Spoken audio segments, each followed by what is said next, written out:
Hello, jazz lovers. Today I'm gonna reveal a secret to you, and it's a real secret. And it's actually a secret I discovered some years ago when I wanted to listen to this album. So I think most of you are aware of this album. It's called A Love Supreme by John Coltrane. A Love Supreme by John Coltrane is one of the most legendary, one of the most important milestones of jazz history, actually. And it was always a secret to me. This recording was always a secret to me. It's, as you can see, A Love Supreme by John Coltrane. And then I thought, okay, I'm actually a jazz musician, but one of the most important jazz records of all time. It's a secret to me and it's difficult, and I started to reveal it. And what I actually did is I took my time for 3 months to listen to the whole record as a whole thing once a day. And what happens when you actually listen to the music once a day? And every day you listen to it every day and you listen to it in full. First, you hear the whole recording maybe. And then second, you start to hear little pieces, and maybe you hear a melody you never heard before, or you hear a little groove, or you hear the bass, or one time you only listen to the sax player, or one time you only listen to the beginning of the recording of each tune, or to the ending, or one time you listen how the bass and the drums they play together, or one time you listen to the left hand voicings of the chords of the piano player, or one time you listen to the energy and how the energy is flowing. And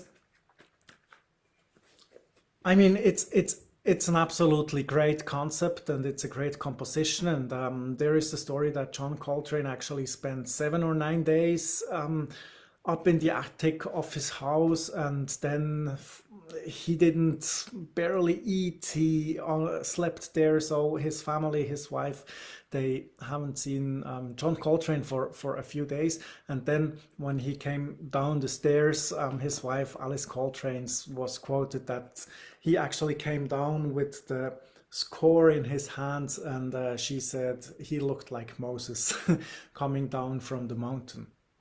And it's A Love Supreme. It's recorded by John Coltrane's quartet, and it's an absolutely legendary album. So that's also why I have it on vinyl, on CD, and I listen to it every now and then. But how I revealed the secret behind this recording, it's not one of the easygoing albums like we have like easy listening jazz too.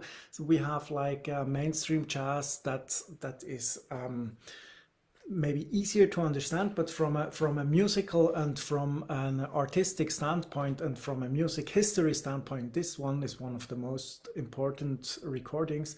It has 4 parts, and so it's a suite with 4 parts, and it's I'm gonna read to you who actually are playing on it. Oh no, it's not there. It's actually a poem. It's a poem on the inside of the recording, and the special thing is this poem gives the, like, in the last part, John Coltrane plays a melody, and this melody is actually this poem down here. So this it took some time until the people actually knew that this is this poem that John Coltrane is actually reading, playing on his saxophone in the 4th part of the suite.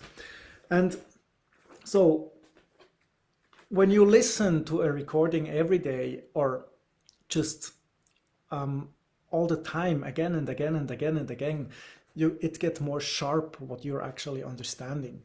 Some days ago, or maybe weeks ago, I posted that there is only 20% we actually understand what we are hearing.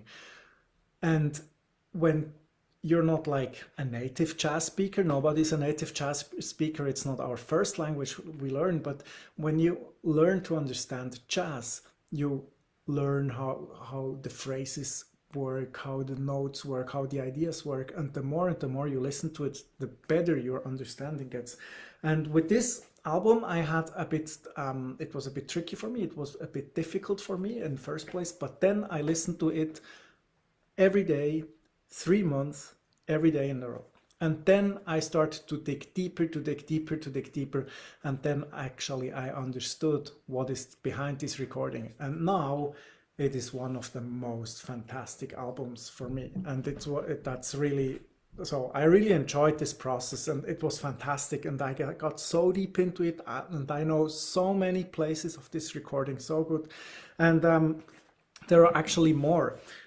Miles Davis on the Corner. It's the one after Bitches Brew. It's from 1971, I guess. And when it was released, people thought Miles went probably crazy. But the same here. I listened to it every day for 3 months, and it totally changed how I actually listen to this music. Then one of the great trombone players of all time, Jimin Emperor, he used to play a lot with Charles Mingus, and this is one of his albums as a leader. I listen to it every day, 3 months, every day in a row. Then this one I have. This is a rap album, and I remember listening to it when I was maybe 15 every night. And before I went to bed, I printed the lyrics, and so I was lying in bed and I was actually rapping to the recording, to the whole recording, Paid in Full by Eric B. and Rakim. And it's a legendary album too. And what I found out later that Rakim, this is Eric B. He is the DJ. Rakim is actually the rapper, the MC, the master of ceremony. And it's from 1988, I guess. And Rakim was also a jazz saxophone player, actually. And he is famous for his flow, and he totally changed the flow. Like later, Eminem also changed the flow. So this is an important album of the rap history. This one is A Day in Copenhagen by Dexter Gordon, but it's also Slide Hampton. Slide Hampton is one of my all-time favorite jazz trombone players, and I listen to this every day for 3 months in a row, and I totally got into it, and I can now sing all the solos of Slide Hampton of it, and so this is totally how I got into jazz, how I got into listening and understanding. Then, of course, as a trombone player, it's important. J.J. Johnson. There are many albums I listen to a lot. So this one is very important. And this one, the Trombone Master, it has some great recordings. Like Laura is one of my all-time favorite trombone solos. And I also have some CDs. There is again John Coltrane. That's the one after A Love Supreme. I used to listen to it every night before I went to bed. It was my lullaby, actually, and it's great. Crescent, an absolute must, actually. And then there are some more. They are more modern. Niels Vogel, Nostalgia. The time I listened to this every day for 3 months in a row, I was actually studying with Niels Vogel, and it totally helped me to understand what he's actually talking about in all the lessons we had.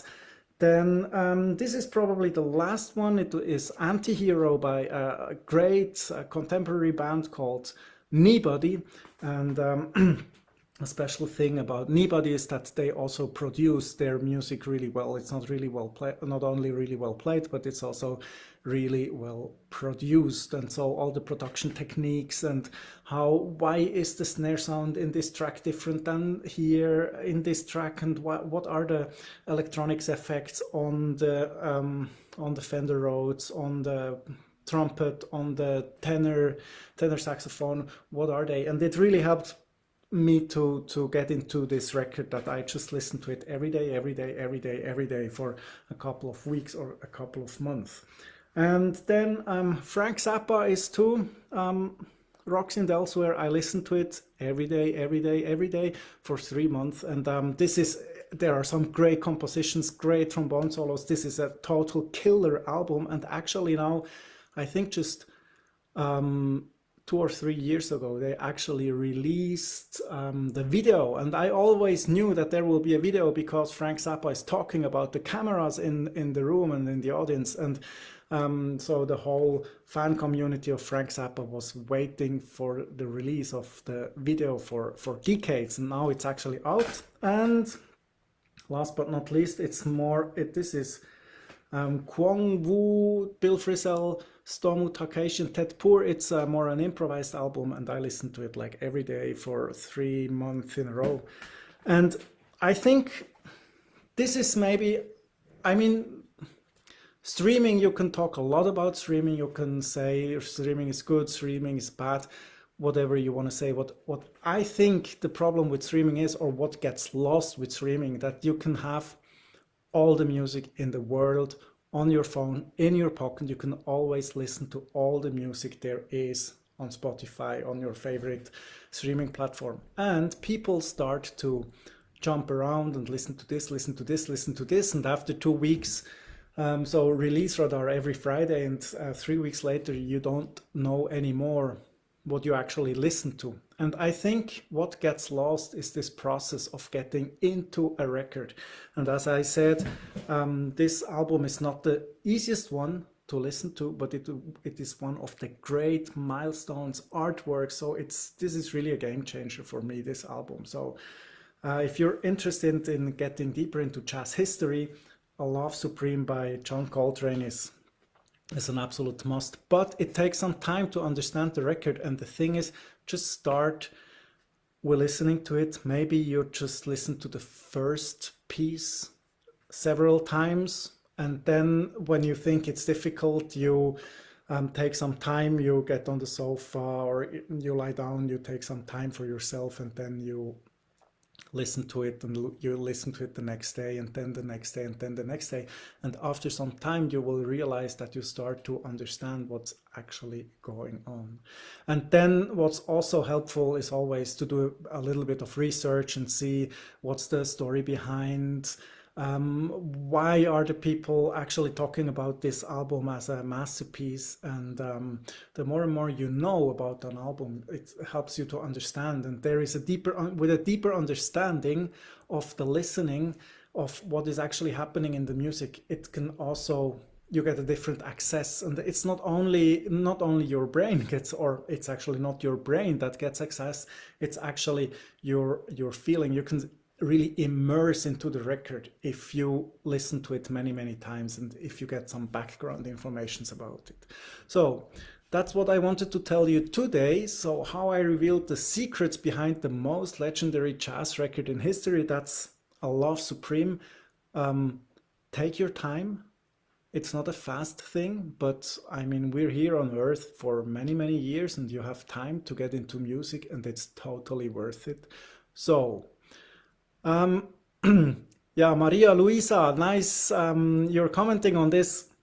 So I think you will understand it in 3 months, and if there are any questions, Maria, then please write it on this post. I will try to answer it if it's possible. A Love Supreme by John Coltrane. John Coltrane, anyway, I can totally recommend. Crescent is another one. This one is maybe a bit easier to understand than A Love Supreme. So if you think A Love Supreme is a bit of a struggle, then you can also start with Crescent. This is the thing from today. So how I revealed the secrets behind the most legendary jazz record in history. It takes some time, but it's totally worth it. If you have any questions, please comment below. I will answer them. So see you around. Have a good day. Sorry. See you around. Have a good day. See you around. Have a good day. Bye bye.